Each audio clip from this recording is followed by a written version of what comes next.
So let's see this question. The question says two men A and B are standing on a plank. B is at the middle of the plank and A is at the left end of the plank. Bottom surface of the plank is smooth. System is initially at rest. Masses are as shown in the figure. A and B starts moving such that the position of B remains fixed with respect to ground and A meets B. Then the point where A meets B is located at. Question कह रहा है कि दो आदमी है ए और B और एक प्लेन है, तीनों का मास दिया हुआ है।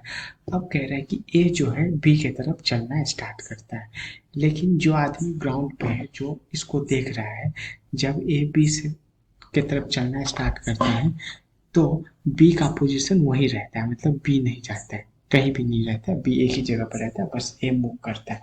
तो अब कह रहा है जब ए बी से मिलेगा तो उस वक्त तक वो किस पोजीशन पे मिलेगा, मतलब प्लेन के रिस्पेक्ट में बताने के लिए, मतलब ए जब बी से मिलेगा तो दोनों प्लेन के किस पोजीशन में रहेगा। तो अगर ग्राउंड के रिस्पेक्ट से क्या दिया हुआ है कि पोजीशन ऑफ बी जो है वो फिक्स्ड रहेगा। तो पहले की कॉन्सेप्ट इसका देखते हैं।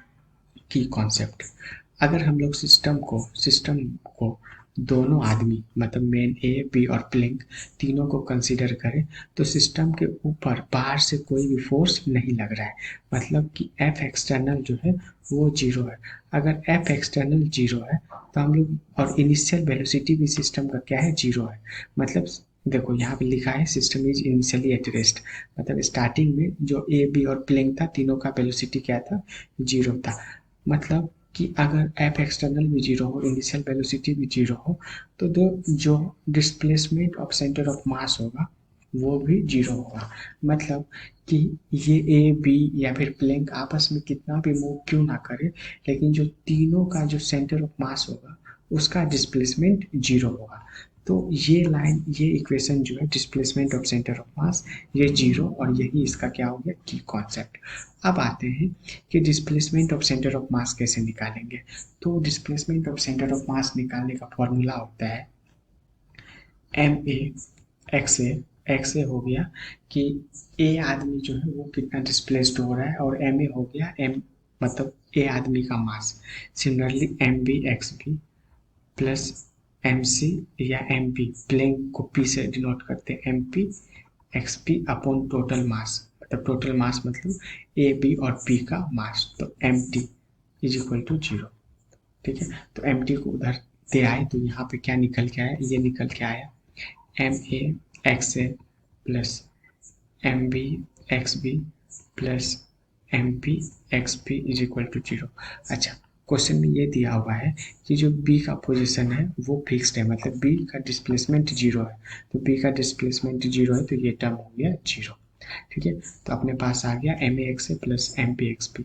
अच्छा, ए का मास कितना है, ए का मास है 40 kg, तो ए का मास दे दिए 40। उसके बाद ग्राउंड के रिस्पेक्ट में, ठीक है, ए कितना डिस्प्लेस किया, ये यहाँ से यहाँ तक गया और बी इसके मिडिल में है तो ये 60 सेंटीमीटर डिस्प्लेस किया, तो यहाँ पे 60 से मल्टीप्लाई कर दिया, plus mass of plank, plank का मास कितना है, प्लैंक का मास है अपने पास 40 kg, तो यहाँ पे 40 इंटू क्या करेंगे, इंटू करते हैं कि जो ये प्लैंक का डिस्प्लेसमेंट है उसको x मान लेते हैं, तो ये 40 कट गया, तो x कितना आया, x आया -60 सेंटीमीटर। माइनस क्यों, क्योंकि माइनस एक्स का मतलब हुआ कि ए का जो डायरेक्शन होगा बी उसके अपोजिट डायरेक्शन में गया होगा, मतलब कि ए तो इधर डिस्प्लेस किया लेकिन बी मतलब जो प्लेन है वो इस तरफ डिस्प्लेसमेंट हो गया, तो प्लेन का डिस्प्लेसमेंट है 60 सेंटीमीटर, तो मतलब कि ये 60 सेंटीमीटर डिस्प्लेस्ड हुआ होगा, मतलब कि ये वाला पोजीशन जो है वो यहाँ उठ के आ गया होगा और ये वाला पोजीशन यहाँ उठ के चला गया होगा, मतलब कि पूरा प्लेन की 60 सेंटीमीटर हो गया।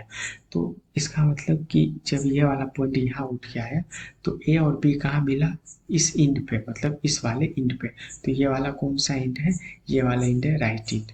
Hence the option number C is the right answer. Hope you understood it well. Best of luck.